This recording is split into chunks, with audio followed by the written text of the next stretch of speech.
you guys, welcome to another video. Thank you so much for stopping by. If you're new to my channel, my name is Ani, and today's video I'm going to tell you 10 books that are very popular on Goodreads.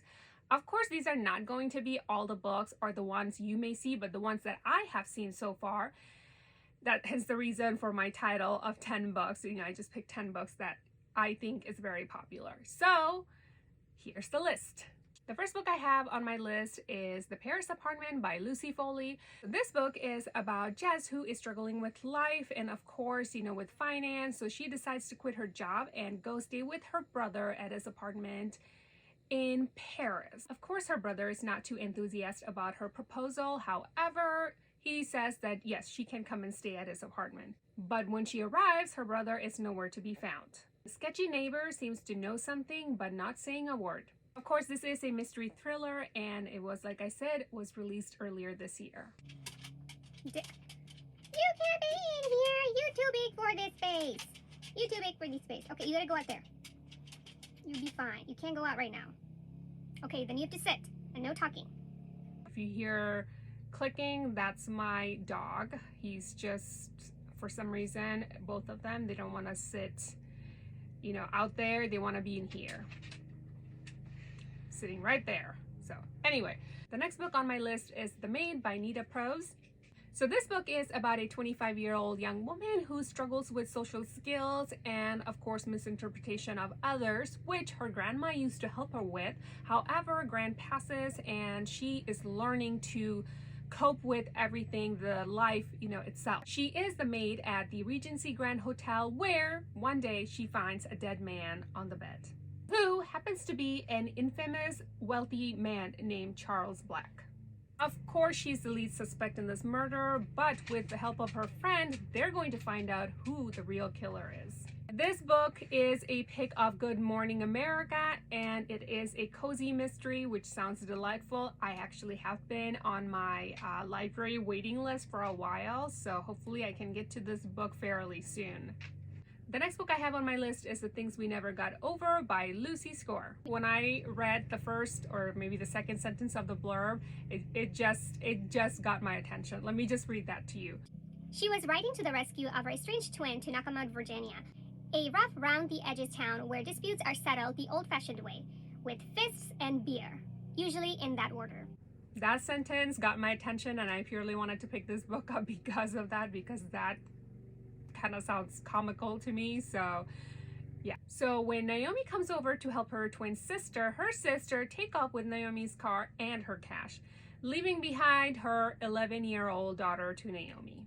Knox, the guy who planned on helping Naomi, has no interest in drama or romance, but he's going to help her out until he can't. So this is a contemporary romance, and of course, like I said, this is another book that came out this year. And yeah, next book on my list is Book of Night by Holly Black, another author I actually have read in the past before. So I read Folk of the Air by this author, and it is a YA fantasy. I really liked the first book, but the next two books I didn't really care for it that much, so I guess a little bit reluctant to go into this book, but I do want to check out because this is an adult fantasy. The book is about Charlie, a bartender / con artist. So she has the ability to control people's feelings and memories by manipulating shadows, which of course comes with a price. Someone or something comes from her past, trying to kind of haunt her, and of course she has to survive. Of course, this book has magic and mysteries and murders and doppelgangers. This sounds so good. And of course, this is an adult fantasy, so I definitely want to check it out. But like I said, I didn't, have quite good of an experience from her last series I read, but that was in YA, so maybe I'll just give this book a try and see if I like it. And then I have Black Cake by Charmaine Wilkerson. Eleanor Bennett, after her death, leaving behind an inheritance that is very puzzling to her two kids. A black cake that is made from family recipe with a history and a voice recording, where she unfolds a story of a headstrong young swimmer escaping her island home under suspicion of murder. And she may have another child. So this is an adult contemporary historical mystery, and actually kind of interested in it. It sounds really good, like, the story. So I think I'm going to pick this up. Then I have Daughter of the Moon Goddess by Su Lin Tan. It's about a young girl named Sinchin, I hope I'm pronouncing it correctly, who actually grew up on the moon, and actually she didn't know that being hidden from the celestial emperor because her mom actually stole his elixir of immortality. When her magic flares, her existence is discovered and she had to leave her mother behind, flee to the celestial kingdom to learn her abilities, how to control her magic, alongside with the emperor's son. Of course, this book is a YA fantasy, and I saw this book a while ago and haven't gotten to it, but I do plan on getting this book because the book cover was just so beautiful. That kind of gravitated me, and then I read the blurb and I was like, yes, I want to read this. This sounds really amazing. And then we have Gallant by V.E. Schwab, an author I have read before and I really love her writing. Olivia Pryor at her all-girls school, where she receives a letter from home asking her to come home.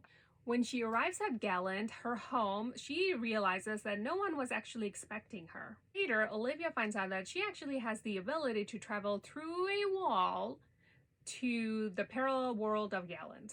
Parallel world of Gallant, which is actually crumbling. This is a YA gothic fantasy, which sounds really amazing. I actually want to check this book out for sure. Then I have The School for Good Mothers by Jasmine Chen. Frida Leo is struggling with life, her marriage, but the only thing that she thinks she's doing good job at is raising her daughter, Harriet. One day, Frida has a horrible day and the state gets involved in her life. Now the government will decide if she's a fit mother and she's able to fulfill her duties of a upper middle class parenting skills. The reason this book interested me because it says it's an adult dystopia sci-fi, but the blurb kind of read like more of a contemporary feel, so I was like, it sounds interesting, so I definitely want to check this one out. And then I have Reckless Girls by Rachel Hawkins, a book that I actually recently hauled on my book outlet book haul. So it is about Lux and her boyfriend, who actually is hired to take these two girls to this remote island by sailing them over there. Cut off from civilization, of course they get stuck on this island. To make it worse, people start to disappear and get murdered. So this is an adult psychological thriller, mystery, sounds super interesting, hence the reason I already picked up the book. Hopefully I can get to it this year, or else I would have to wait until next year. Does it really matter if you read a book based on the atmosphere, like the weather? I don't know. I guess it's a good experiment for me to find out. I usually just go ahead and read a book that I feel like I want to read instead of waiting for a season. So, I don't know. Okay, the last book I have on my list is The Golden Couple by Greer Hendricks and Sarah Pekkanen. Marissa and Matthew, who is a wealthy Washington suburbanite who seem to have a perfect marriage. However, Marissa is unfaithful, but she wants to work on her marriage because she truly loves her husband. So they decide to seek counseling. Avery is a therapist who actually has lost her professional license, but she's still helping people out when they are in need. When the couple enters through Avery's door and Marissa reveals her true identity, they are set on a collision course.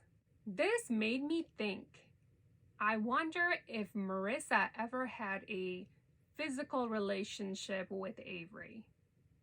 So I think I will have to pick this book up and find it out myself. Of course, this is an adult mystery thriller. Nothing I enjoy more than this. And yeah, the way it sounded, I think I'm going to pick this book up fairly soon. So these are the 10 books that I found on Goodreads that are very popular, or at least to my knowledge, and something that I'm actually interested in reading. Have you read any of these books yet? Do you plan on reading? Leave me in the comments down below. And as always, subscribe to my channel, give this video a like if you enjoyed it, and don't forget to hit that bell icon so you're notified the next time I upload a new video. Until next time, please take care.